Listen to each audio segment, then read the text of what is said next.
All right, happy St. Patrick's Day, everybody. We're moving on in our reading of Macbeth. Today, you want to focus on scenes 4 and potentially 5 specifically for your reading question. I've reposted the notes for the entire rest of the play. I went ahead and copied them again for you. Remember to check the week at a glance so that you can preview the questions for the next couple of days. I want to spend a little bit of time on our research project framework. I did briefly go over this yesterday, and I know that's a lot to process. So I wanted to show you a simplified way to do this, especially if you're more of a visual learner. This is by no means an outline at all. That's not what this is at all. This is simply taking out what you know you have to have and what you should consider prior to researching. Because it's not, I can't just go to a database and then it's just all going to come to me. I have to have some sort of idea of where I want to go with it. And so the biggest thing is you need to think about potential research topics. That was something I asked for you to really focus on yesterday. About half of you have yet to open the document, so I have no way of knowing what you're thinking or how to help you. I don't recommend turning this in at all because then you lose editing rights. Once you open it, I can see it and I have access to it. I can comment on it with you. If you want a conference with me on anything, I can pull it up. And so that's really the purpose of this particular assignment. But as I mentioned, looking at it like this is really for you at home. So that way you kind of have a little bit further information on why you're really extracting these things into a framework.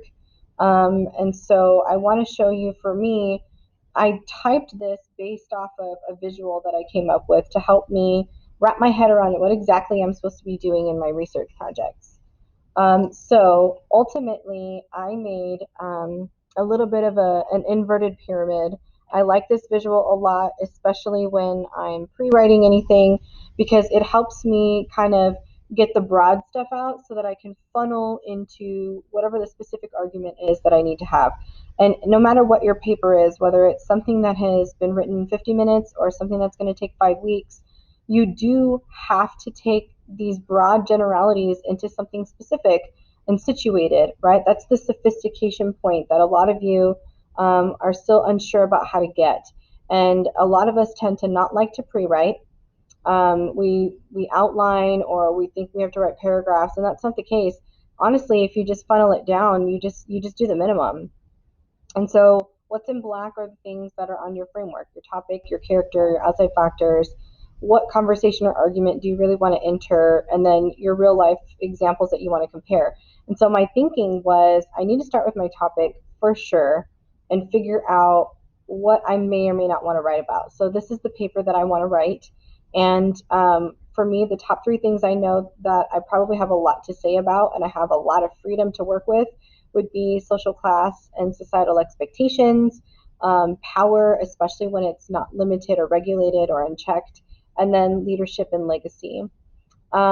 Leadership and legacy is probably not one I really want to write a lot about because I mean I have a lot to say about leadership, but I feel like it could be situated within topics A or B. For me, I've been gravitated toward Lady Macbeth this entire play. I know I have a lot that she has in terms of her range of growth that I could work with. And I've noticed a lot of patterns with her that I feel could be situated even, in a contemporary society. So once I figured out those 2 things, it was easy for me to consider the outside factors because again, I know I want to work with Lady Macbeth. If you're torn between, 1 or 2 characters, consider outside factors that they have in common, or of each. It doesn't matter. But we did talk about this on February 22nd. If you go back into the third marking period assignments folder, that Monday through Wednesday, you had large discussion boards devoted to different characters with multiple perspectives about what different things have motivated their actions.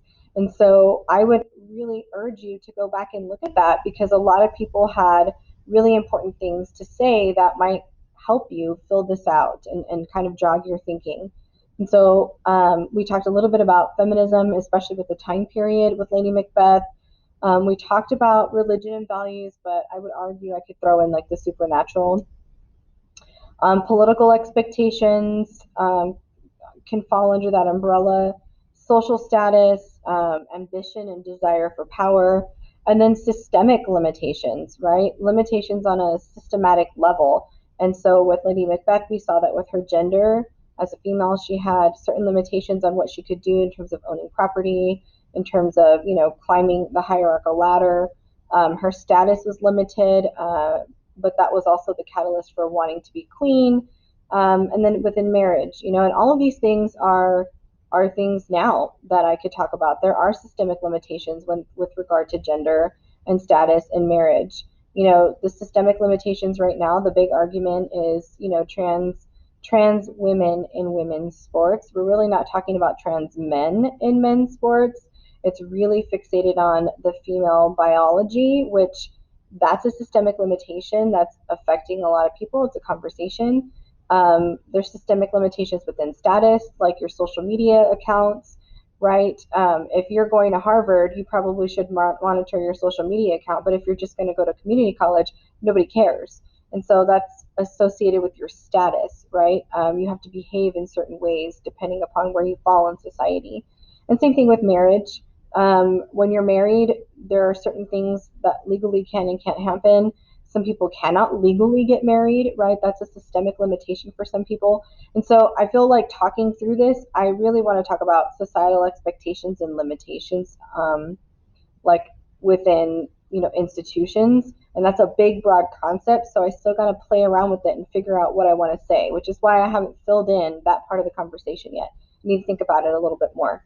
But talking through that, I immediately could tell you so many different situations centered around real life people where we have seen these effects. We've seen it with Princess Diana and now Meghan Markle with Prince Harry.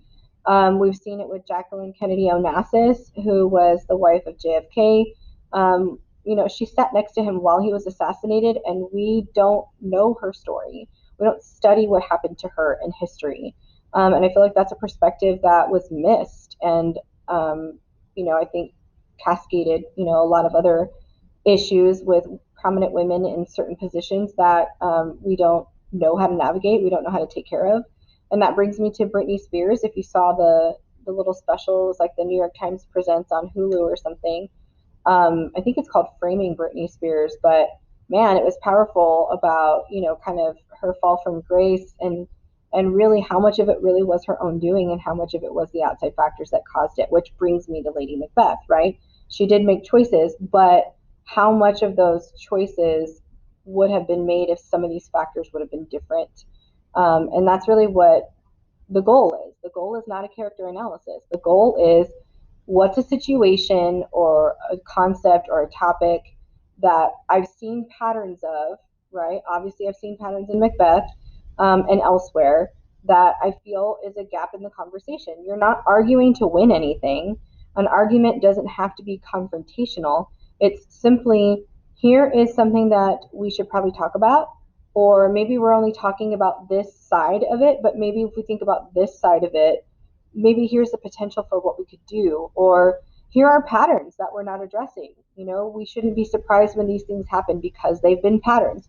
So you're synthesizing essentially the sources from your Macbeth character, and then whatever person you decide, right? You'll have interviews and speeches and articles, and depending on who you choose, you'll have quite a few things.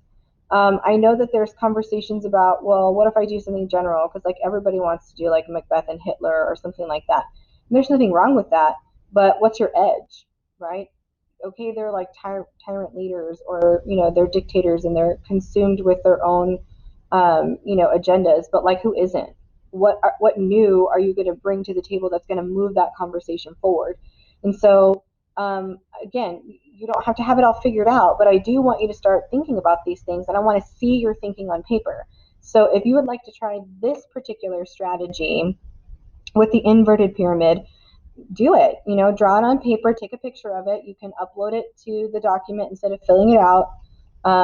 This is not a one size fits all situation, but I do need to be able to see and reference something if I'm going to be able to help you navigate through this process.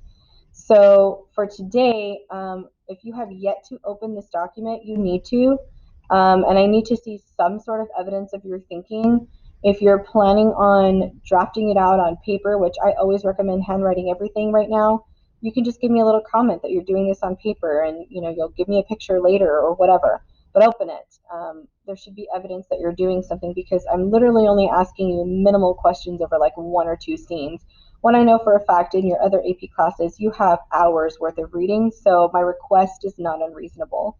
Okay, tomorrow we're going to follow up with scenes 5 and 6 in Macbeth, I believe, or whatever I have outlined on the week at a glance.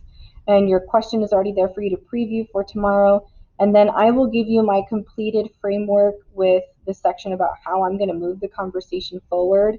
And we'll talk a little bit more about how that's going to translate into research. Okay? All right, guys, I hope you have a great St. Patrick's Day, and we will see you guys tomorrow. Take care.